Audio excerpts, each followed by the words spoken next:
இன்னைக்கு டாபிக் வந்து மியூச்சுவல் ஃபண்ட்ஸோட பேசிக்ஸுங்க சார்.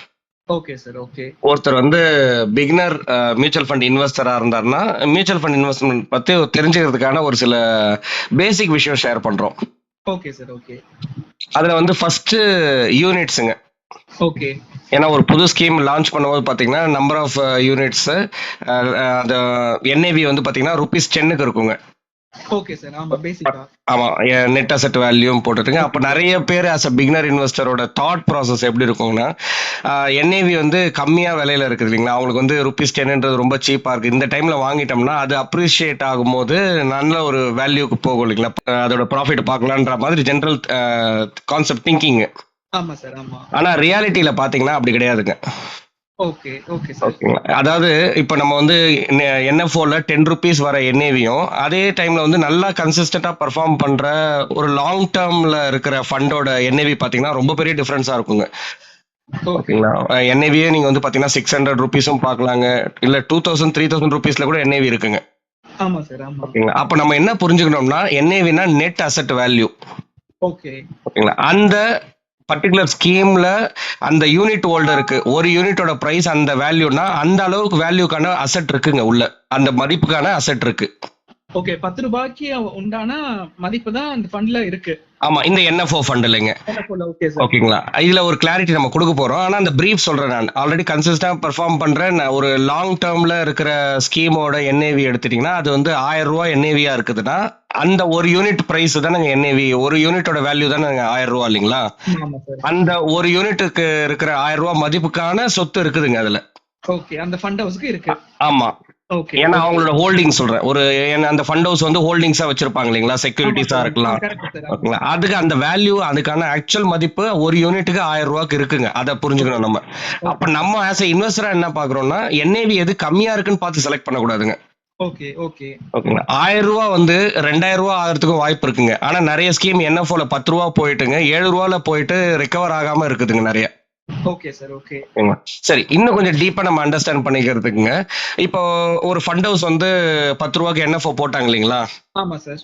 அப்ப வந்து 1 lakh நம்ம இன்வெஸ்ட்மெண்ட் பண்றோம்னா ஓகே, நமக்கு வந்து ஃபண்ட் ஹவுஸ் வந்து 10,000 யூனிட் வந்து அலாட் பண்ணுவாங்க. Okay sir. ஓகே, அந்த ஃபண்ட் ஹவுஸ் வந்து கலெக்ட் பண்றாங்க இல்லைங்களா. ஆமா. அதுல வந்து நம்ம வந்து ஒரு ₹100 கலெக்ட் பண்ணிருப்பாங்கன்னு வச்சுக்கோமே. என்எஃப்ஓ முடிஞ்சதுக்கு அப்புறம் பாத்தீங்கன்னா அவங்க கிட்ட ₹100 இருக்கு. Okay sir. ஓகே. ஓகேங்களா, அப்போ நம்ம வந்து யூனிட்ஸா வாங்கியிருக்கோம் இல்லைங்களா, அந்த ஒரு யூனிட்டுக்கு ஓகே சார். அந்த டோட்டல் அவங்க ₹100 அசெட் இருக்கு இல்லைங்களா. ஆமா. அப்போ அவங்க எவ்வளவு பர்சன்டேஜ் அந்த வேல்யூ, அந்த டோட்டல் அந்த வேல்யூ வந்து எவ்வளவு பர்சன்டேஜ்ல ஒரு யூனிட் ரெப்ரசென்ட் பண்ணுதுன்னு பாத்தீங்கன்னா 0.00001% தாங்க. ஓ, ஓகே. ஓகே. இதுதான் நம்ம புரிஞ்சுக்கணும்ன்றதுங்க. Okay sir. ஓகே. ஓகேங்களா, அது வந்து இன்னொரு இதுல பாருங்க, நம்ம வந்து 1 lakh போட்டோம் இல்லைங்களா, நம்ம கிட்ட 10,000 யூனிட்டா இருக்கு இல்லைங்களா. ஆமா சார். ஆமா. அப்ப அந்த டோட்டல் ஸ்டாக் ஹோல்டிங்ஸ்ல நம்மளோட போர்ஷன் எவ்வளவுன்னு பாத்தீங்கன்னா 0.01% தான். ஓகே, புரியுது சார். ஓகே. ஓகேங்க, இப்போ இது எப்படி ஒர்க் ஆகுதுன்றது தெரிஞ்சுக்கிறதுக்கு, இப்ப அந்த ₹100 கோடி அவங்க வந்து வாங்கியிருப்பாங்க இல்லைங்களா, ஏன்னா இது எல்லாமே கலெக்ட் பண்ண பணம், அதை இன்வெஸ்ட்மெண்ட்ல போட்டுட்டாங்க, நிறைய ஸ்டாக்ஸ் ஹோல்டிங்ஸ்ல அவங்க இன்வெஸ்ட்மெண்ட் பண்ணிட்டாங்க. அந்த ₹100 கோடி வந்து 110 கோடியா வளர்ந்துருக்கு. ஓகே. ஓகே. அப்ப நம்ம வந்து என்ஏவில எப்படி பார்க்கலாம்னா, நான் அந்த 0.00001% சொன்னேன் இல்லைங்களா, அது மல்டிப்ளைட் பை 110 கோடி பாத்தீங்கன்னா இந்த ₹11ங்க. ₹1 ஏறி இருக்கு. ₹1 ஏறி இருக்குங்க. சோ இந்த மாதிரி நம்ம வந்து ₹100 கோடி 110 கோடி ஏறுச்சுன்னா தான் நமக்கு வந்து அந்த என்ஏவி வந்து ₹1 இங்க நம்ம இன்கிரிமெண்ட்ல பார்க்க முடியுங்க. Okay. Okay sir. Okay.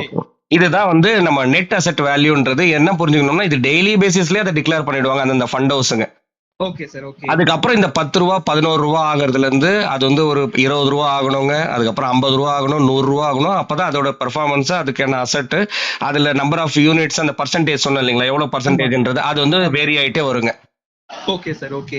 So இப்போ வந்து என்ஏவினா என்ன, net asset value rupees per யூனிட்டுக்கு என்னன்னு பாத்தீங்கன்னா, அந்த மார்க்கெட் வேல்யூ ஆஃப் அவங்களோட இன்வெஸ்ட்மெண்ட் இருக்கு இல்லைங்களா, பிளஸ் கரண்ட் அசெட், அவங்களோட கேஷ் ஹோல்டிங்ஸ் என்னென்ன இருக்குங்களோ அவங்களோட அசெட் எல்லாம் இன்க்ளூட் பண்ணிட்டுங்க, லயபிலிட்டிஸ் ஏதாவது இருந்ததுன்னா அதெல்லாம் மைனஸ் பண்ணிட்டு, ஓகே, அந்த வர value divided by number of units outstanding இருக்குது இல்லைங்களா, அது பண்ணாங்கன்னா அவங்க என்ஏவி கிடைக்குங்க. அதுதான் டெய்லி பேசிஸ்ல அந்த ஃபண்ட் ஹவுஸ் வந்து டிக்ளேர் பண்ற NAV. Okay. Okay sir. Okay, இது பேசிக்ஸ்ங்க. இதை தவிர வேற என்னென்னலாம் நம்ம புரிஞ்சுக்கணும்னு பாத்தீங்கன்னா, அடுத்தது எக்ஸ்பென்ஸ் ரேஷியோ. ஓகே, ஓகே அந்த சார். ஒவ்வொரு ஃபண்ட் ஹவுஸும் இப்ப புதுசா ஸ்டார்ட் பண்ற ஃபண்ட் ஹவுஸ்லாம் பாத்தீங்கன்னா, அந்த பர்ட்டிகுலர் ஸ்கீம்ல எக்ஸ்பென்சஸ் அதிகமா இருக்குங்க. Okay sir. ஓகே. அதே ஸ்கீம் வந்து நல்லா பெர்ஃபார்ம் பண்ணிட்டு நெறைய பேர் இன்வெஸ்ட்மென்ட் பண்றாங்கன்னா, ஓகே சார். அந்த எக்ஸ்பென்ஸ் ரேஷியோ மாறுங்க. ஓகே அதாவது சார். நம்ம ஒரு ஒரு சின்ன ஃபண்ட் ஹவுஸா இருக்கு. அந்த ஸ்கீம்ல இப்பதான் ஸ்டார்ட் பண்ணிருக்காங்கன்னா, நெறைய எக்ஸ்பென்சஸ் இருக்கும். அது நல்லா சக்சஸ்ஃபுல்லா போகும்போது குறைப்பாங்க இல்லீங்களா? அதோட ஆமா. பெர்ஃபார்மன்ஸ பொறுத்து, இன்ஃப்ளோ வர பணத்த பொறுத்து டைரக்ட்லயும் சேஞ்ச் ஆகுங்க, ரெகுலர்லயும் சேஞ்ச் ஆகுங்க. Okay sir. ஓகே. ஆனா நான் வந்து என்ன இதுல ஒரு பாயிண்ட் நான் சொல்ல வரேன்னா, 2 ஃபண்ட் ஹவுஸ்ல வந்து நம்ம ஸ்கீம் இருக்குங்க. இப்போ ஃப்ளெக்ஸி கேப் ஸ்கீம் இருக்குன்னு வச்சுக்கோங்க. Parag okay. Parekh flexi cap எடுத்தாச்சுங்க. இன்னொன்னு வந்து ஜேஎம் ஃப்ளெக்ஸி கேப் எடுத்திருக்கோம்னு வச்சுக்கோங்க. ஃபார் எக்ஸாம்பிள் அசம்ப்ஷனுக்கு சொல்றாங்க. சரி. அது 2த்துலயும் நம்ம எக்ஸ்பென்ஸ் ரேஷியோ வச்சு டிசிஷன் எடுக்க கூடாதுங்க. Okay sir. புரியுது. சரிங்களா? ஏன்னா நம்ம வந்து அவங்க 2 பேரும் எவ்வளவு கன்சிஸ்டன்ட்டா எப்படி பெர்ஃபார்ம் பண்ணிருக்காங்க, என்ன ஓகே. ரிட்டர்ன்ஸ் ஜெனரேட் பண்ணிருக்காங்க, ஓகே சார். இண்டெக்ஸ எந்த அளவுக்கு பீட் பண்ணிருக்காங்க, பெஞ்ச் மார்க் அந்த பர்ட்டிகுலர் கேட்டகரியோட பெஞ்ச் மார்க் என்ன பீட் பண்ணிருக்காங்க, பியர்ஸ்ங்க அதாவது அது கூட இருக்கிற மத்த ஃப்ளெக்ஸி கேப் ஃபண்ட் ஹவுசஸ்லாம் இருக்கு இல்லைங்களா, அந்த எந்த அளவுக்கு பீட் பண்ணிருக்காங்க, எவ்வளவு ஆல்பா கொடுத்திருக்காங்க.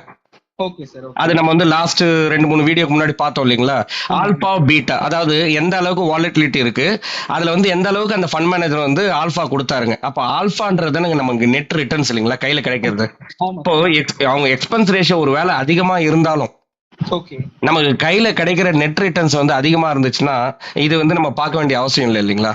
ஆமா சார். அப்ப பேசிக்கா நம்ம என்ன சொல்றோம்னா, அந்த எக்ஸ்பென்ஸ் ரேஷியோன்றது வந்து பாத்தீங்கன்னா வேரியபிள் ஃபேக்டர்ன்றது சொல்லிட்டோம் நம்ம. கண்டிப்பா சார். ஆமா. அப்ப அது சேஞ்ச் ஆகுங்க. Okay sir. ஓகேங்களா? அப்ப வந்து நான் ஒரு எக்ஸாம்பிள் சொல்றேன். நம்ம வந்து கம்மியா எக்ஸ்பென்ஸ் ரேஷியோ உள்ள ஒரு ஃபண்ட செலக்ட் பண்ணியாச்சுங்க. சரிங்க சார். ஆனா வந்து அவங்க வந்து அண்டர் பெர்ஃபார்மிங்லயே இருக்காங்கன்னு வச்சுங்களேன். கண்டிப்பா. எக்ஸ்பென்ஸ் ரேஷியோ கம்மியா இருந்து பிரயோஜனம் கிடையாது. பிரயோஜனம் கிடையாதுங்க. இத புரிஞ்சுக்கணும். Okay sir. ஓகே. ஓகேங்களா? அதுக்கு அடுத்தது வந்து எக்ஸிட் லோடுங்க. இது ரொம்ப இம்பார்ட்டன்ட். ஒரு ஸ்கீமுக்குள்ள உள்ள வரோம்னா அந்த ஸ்கீமோட எக்ஸிட் லோட எல்லாரும் படிச்சு தெரிஞ்சுக்கணுங்க. அப்ப வந்து இப்போ ஃபார் எக்ஸாம்பிள் டெட் ஃபண்ட்ல லிக்விட் ஃபண்ட் வராங்கன்னா, லிக்விட் ஃபண்டுக்கு 1 வீக் தான் எக்ஸிட் லோடுங்க.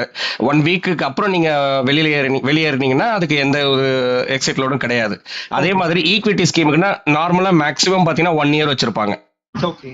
ஓகேங்களா? அது ஒரு ஸ்கீமுக்கும் வேறுபடுங்க. ஆனா இப்ப அவங்க வந்து ஆஸ் எ இன்வெஸ்டரா இது இப்ப தெரிஞ்சுக்கணுங்க. அந்த பர்ட்டிகுலர் ஸ்கீம்ல இன்வெஸ்ட்மென்ட் பண்றாங்கன்னா எக்ஸிட் லோடு எப்ப அப்ளிகபிள், ஓகே சார். எவ்வளவு பர்சன்டேஜ். Okay sir. ஓகே. அதுக்கு அடுத்தது வந்து growth டிவிடெண்ட் ஆப்ஷன்ன்றது ஆக்சுவலா ஒரு இன்வெஸ்டரும் நமக்கு கால் பண்ணி கேட்டிருந்தாருங்க. இந்த டிவிடெண்டை பத்தி கொஞ்சம் எக்ஸ்பிளைன் பண்ண சொல்லிட்டுங்க. ஸோ இதுல வந்து நம்ம வந்து ஒரு கிளாரிட்டி கொடுக்கலான்ட்டுங்க. சூஸ் பண்ணும்போது என்னோட ரெக்கமெண்டேஷன் கேட்டிங்கன்னா growth ஆப்ஷன் போறது நல்லதுங்க. Okay sir. ஓகே. ஓகே. அதுலயே டிவிடெண்ட் ஆப்ஷன்னா வந்து நமக்கு என்னன்னா அந்த பர்ட்டிகுலர் இன்வெஸ்ட் பண்ற இன்வெஸ்டருக்கு வந்து பாத்தீங்கன்னா அவங்களோட கார்பஸ்ல பெரிய growth பார்க்க முடியாதுங்க. ஏன்னா டிவிடெண்டா வந்துட்டே இருக்கு இல்லைங்களா, அந்த காம்பவுண்டிங் அடிபட்டு போயிடும். Okay sir. ஓகே. புரியுது. ஓகே. ஓகேங்களா சார்? அதுலயே டிவிடெண்ட் ரீஇன்வெஸ்ட்மெண்ட்னு ஒரு ஆப்ஷன் இருக்கும். அதுல ஒரு சிலர் கன்ஃபியூஷன் வருங்க. அப்ப என்ன டிஃபரன்ஸுங்க? அப்ப growth போகாம டிவிடெண்ட் வேணும்னு கேக்குறவங்க டிவிடெண்ட் போவாங்க இல்லைங்களா, அதுக்கு பதில் அவாய்ட் பண்றதுக்கு நம்ம என்ன சஜஸ்ட் பண்றோம்னா, டிவிடெண்ட் போறதுக்கு பதில் அந்த growth இருக்கிற ஸ்கீம்ல இருக்கு இல்லைங்களா, எப்போ உங்களுக்கு பணம் தேவையோ அப்ப நீங்க வந்து ரிடம்ஷன் கொடுத்து வித்ட்ராவல் பண்ணிக்கலாம். இல்ல சிஸ்டமேட்டிக்கா உங்களுக்கு பணம் வேணும்னா சிஸ்டமேட்டிக் வித்ட்ராவல் பிளான் பண்ணிக்கலாம். கண்டிப்பா சார். ஆமா. அது டாக்ஸ் எஃபிஷியன்ட்டுங்க. Okay sir. இந்த டிவிடெண்ட் ஆப்ஷனை தவிர்க்கலாம். Okay sir. ஓகே. ஓகேங்களா? அதுக்கு அடுத்தது டிவிடெண்ட் ரீஇன்வெஸ்ட்மெண்ட்னு ஒரு ஆப்ஷன் இருக்கு இல்லைங்களா சார்? ஆமா சார். இருக்கு. அது வந்து என்ன ஆகும்னா, இந்த டிவிடெண்ட் ஆப்ஷனுக்கு இருக்கிற NAV தான் இந்த டிவிடெண்ட் ரீஇன்வெஸ்ட்மெண்ட்லயே ஆகுங்க. ஓகே. Okay sir. ஓகேங்க. ஏன்னா டிவிடெண்ட் ஆப்ஷன்ல வந்து பாத்தீங்கன்னா அவங்க வந்து டிவிடெண்டா கொடுத்துறாங்க இல்லைங்களா, அதனால அந்த NAV வந்து உங்களுக்கு பெருசா அதுல வளராதுங்க. கம்பேர்ட் டு growthல வந்து பாத்தீங்கன்னா ஆட்டோமேட்டிக்கா உங்களுக்கு NAV வந்து grow ஆயிட்டே இருக்குங்க. Okay sir. அதே ஃபண்ட்லயே நீங்க டிவிடெண்ட் பாத்தீங்கன்னா NAV கம்மியா இருக்கும். ஆமா. ஆமா சார். ஆமா. டிவிடெண்ட் ரீஇன்வெஸ்ட்மெண்ட் பாத்தீங்கன்னா அதே NAV தான் இருக்குங்க. ஆனா இங்க என்ன டிஃபரன்ஸ்னு கேட்டீங்கன்னா, அந்த டிவிடெண்டா எடுக்கிறாங்க இல்லைங்களா, ஆமா. அத ரீஇன்வெஸ்ட்மெண்ட் பண்ணும்போது உங்களுக்கு யூனிட்ஸ் அதிகமா கிடைக்கும். ஓகே. யூனிட்ஸ் மட்டும் அக்யூமுலேட் பண்ணிட்டு இருப்போம். ஆமா. அப்போ நம்ம வந்து இத புரிஞ்சுக்கிறதுக்கு என்ன நம்ம இது வந்து பெனிஃபிட்டா இல்லையா அப்படின்னு கேட்டீங்கன்னா, இதுல டாக்ஸ் எஃபிஷியன்ட் டாக்ஸ் பெனிஃபிட்டா நீங்க பாத்தீங்கன்னா growth ஆப்ஷன் தாங்க. Okay sir. ஓகே. ஓகேங்களா? இதோட இந்த வீடியோட எண்டுக்கு வந்தாச்சுங்க சார். ஓகே. இன்னொரு இன்ட்ரெஸ்டிங்கான கண்டென்ட்ல திரும்ப உங்களை ரீச் பண்றேன் சார். நன்றி. கண்டிப்பா சார். நன்றி சார்.